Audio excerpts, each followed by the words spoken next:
کیا جائے۔ وہ اس میں قرآن کی ایک آیت آتی ہے، اللہ فرماتا ہے قُلْ يَا أَهْلَ الْكِتَابِ تَعَالَوْا إِلَىٰ كَلِمَةٍ سَوَاءٍ بَيْنَنَا وَبَيْنَكُمْ أَن لَّا نَعْبُدَ إِلَّا اللَّهَ وَلَا نُشْرِكَ بِهِ شَيْئًا وَلَا يَتَّخِذَ بَعْضُنَا بَعْضًا أَرْبَابًا مِّن دُونِ اللَّهِ۔ تو یہ تین چیزیں آ گئی۔ پہلی کہ اہل کتاب آؤ اس کلمے کی طرف جو تم میں اور ہم میں ایک ہے، ہم نہیں کریں گے عبادت کسی کی ماں سوائے اللہ کے، اور ہم نہیں کسی چیز کو شریک ٹھہرائیں گے اس کے ساتھ، اور ہم ایک دوسرے کو اللہ کو چھوڑ کے رب نہیں بنا لیں گے۔ یہ ہے بنیادی طور پہ لا الہ الا اللہ۔ اب مجھے یہ بتا دیں کہ کیا ہم میں مسلمانوں میں لوگ کہتے ہیں نا جناب کہ آپ مزار پر جاتے ہیں تو شرک کرتے ہیں، کسی ولی اللہ کے پاس گئے زیارت کے، انہوں نے کہا جی یہ شرک ہے، انہوں نے کہا یہ کہ ہم من دون اللہ کے پاس جا رہے ہیں یا اولیاء اللہ کے پاس جا رہے ہیں؟ بھی قرآن تو کہہ رہا ہے من دون اللہ، اولیاء من دون اللہ، کہ جو اللہ کے علاوہ جو اولیاء ہیں، جو شیاطین ہیں، جو اور ہیں، لیکن جو اولیاء اللہ ہیں، ہم تو کہہ رہے ہیں کہاں جا رہے ہیں جی اللہ کے ولی کے پاس، تو یعنی یہیں پر نفی ہوگی اس کی، تو ہم تو اللہ کے ولی کے پاس جا رہے ہیں، وہ اللہ کا بندہ ہے۔ اور جو یہ کہتا ہے مثلا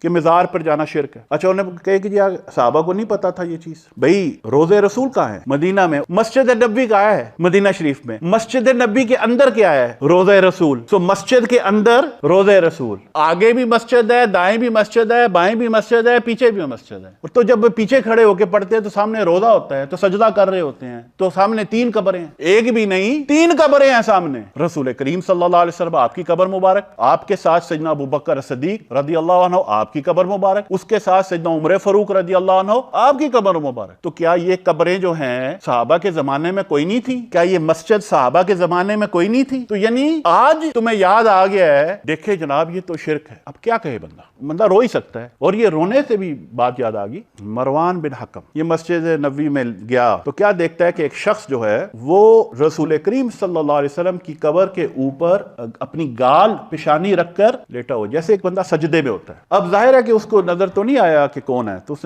نے کہا تم کیا کر رہے ہو؟ تو جب وہ شخص اٹھا تو کیا دیکھتا ہے کہ سیدنا ایوب انصاری، کوئی عام صحابی نہیں ہے۔ جب نبی کریم صلی اللہ علیہ وسلم نے ہجرت کی مکہ سے مدینہ تو آپ کی اونٹنی کہاں پر رکی تھی؟ ان کے گھر۔ اور کہاں ٹھہرے تھے رسول کریم صلی اللہ علیہ وسلم؟ آپ کے گھر میں۔ تو وہ آگے سے فرماتے ہیں کہ میں کسی پتھر کے پاس نہیں آیا ہوں، میں اللہ کے رسول کے پاس، اللہ کے حبیب کے پاس آیا ہوں، یہ جو تو سمجھتا ہے نا میں سجدہ کر رہا ہوں۔ اور پھر آپ نے فرمایا کہ رسول کریم صلی اللہ علیہ وسلم نے فرمایا کہ دین پر اس وقت تک مت رونا جب اس کے ولی جو ہیں وہ اہل ہو، لیکن تب رونا جب اس کے ولی نہ اہل ہو۔ نہ اہل لوگوں کے ہاتھ میں دین کی ذمہ داری جس دن دے دی جائے اس دن رونا۔ آپ رو رہے تھے، اور کون تھا حاکم؟ مروان حاکم تھا، اور آپ رسول کریم صلی اللہ علیہ وسلم کے پاس آ کے رو رہے تھے کہ اب دین کا کیا ہوگا جب اس جیسے لوگوں کو حکومت دے دی گئی۔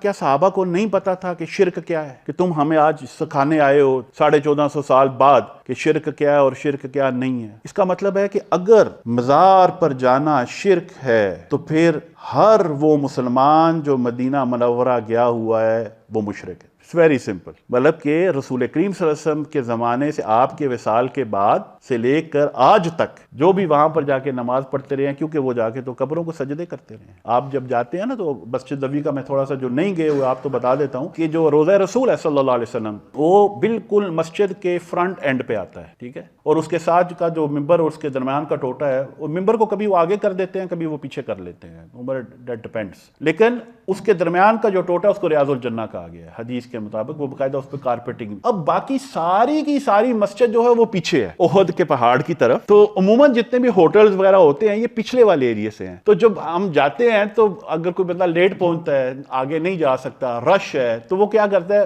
پیچھے ہی ہوں گے۔ اس کا مطلب ہے کہ زیادہ تر لوگ جو ہیں وہ قبروں کے پیچھے ہوتے ہیں اور سجدہ جو ہے وہ اس سائڈ پہ کر رہے ہوتے ہیں۔ بات یہ ہے کہ مقصد یہ نہیں ہے، مقصد یہ ہے کہ آپ کی نیت کیا ہے۔ بھئی میں جاتا ہوں، جا کے اپنی والدہ کے پاؤں میں گر جاتا ہوں اور پاؤں چومنا شروع کر دیتا ہوں، تو کیا کوئی مجھے مشرک کہے گا؟ بلکہ کہے گا جی کتنا فرما بردار بیٹا ہے، ماشاءاللہ، اللہ ہر ماں کو ایسی اولاد دے، سبحان اللہ، ایسے ہی ہے نا۔ اور اگر میں اپنے استاد شیخ کے پاس جا کے یہ کرتا ہوں تو پھر انہیں کہا دیکھو جی شرک کر رہے ہیں۔ بھئی یہ کیا بات ہوئی؟ بات آپ کی نیت پر ہے، اس میں یہ ہرگز نہیں ہے۔ دیکھیں اب مولانا شیخ محمد ہیں، ہمارے شیخ ہیں، آپ نے ان چیزوں سے منع فرمایا. آپ فرماتے ہیں کوئی بھی ایسی چیز جس سے دوسرے کے ہاں یہ ابہام ہو سکے کہ شاید یہ سجدہ کر رہا ہے یا ایسی چیز کر رہا ہے، کیونکہ سجدہ غیر اللہ کو کرنے سے رسول کریم صلی اللہ علیہ وسلم ایون سجدہ تعظیم منع فرمایا گیا. قرآن میں نہیں ہے لیکن سجدہ تعظیم بھی آپ مت کریں اس کو. ماں ہے چلے وہ کسی کو قدم بوسی کر رہا ہے تو وہ لگ رہا ہے کہ سجدہ ہے، جبکہ وہ سجدہ ہو نہیں رہا. اسی طرح کوئی جا کے کسی مزار شریف پر جا کے قبر کو چومتا ہے تو اب وہ یہ نہیں ہے کہ وہ سجدہ کر رہا ہے یا سجدے کی نیت سے وہ گیا، وہ تو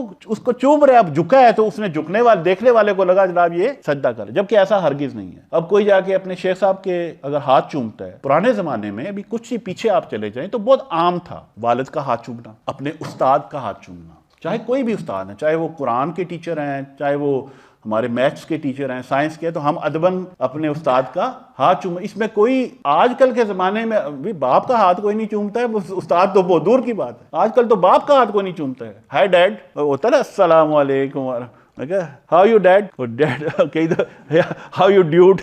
سو کہنے کا مقصد ہے کہ ماڈرن زمانہ ہو گیا آج کل، تو آج کل وہ آداب جو ہے وہ ختم ہوتے جا رہے ہیں. تو شرک سے حوالے سے یہ بات واضح ہونی چاہیے کہ یہ کہہ دینا کہ مسلمان شرک کر رہا ہے یہ بالکل ایک بے بنیاد چیز ہے، اور یہ ایک نئی انوینشن ہے، خود از خود ایک بدعت ہے جو پہلے نہیں ہوتی تھی. 1740-50 کے قریب جو ہے یہ عقیدہ سڈنلی آیا. کچھ حضرات ہیں جیسے مطلب ابن تیمیہ، اس کے بعد اس کے فالوورز میں سے ایک عبد الوہاب. اب عبد الوہاب وہ شخص ہے جس کا 1744 میں اس نے معاہدہ کیا محمد بن سعود کے ساتھ. آج جانتے سعود فیملی جو آج رولنگ فیملی ہے وہاں کی، کہ ان کا آپس میں معاہدہ ہوا، اور جو عبد الوہاب کی جو بیٹی تھی، اب کچھ جگہ پہ یہ ہے اس نے رشتہ دیا محمد بن سعود کو، اور 1744 میں ان کا معاہدہ یہ طے پایا کہ جتنے دینی امور ہیں وہ عبد الوہاب دیکھے گا اور جتنے حکومتی امور ہیں وہ سعود فیملی دیکھے گی. اور اس معاہدے کے جو گارنٹر تھے یا کروانے والے تھے وہ برٹش تھے اور جیوز تھے، ٹھیک ہے، ان کے درمیان میں. اس کے بعد جناب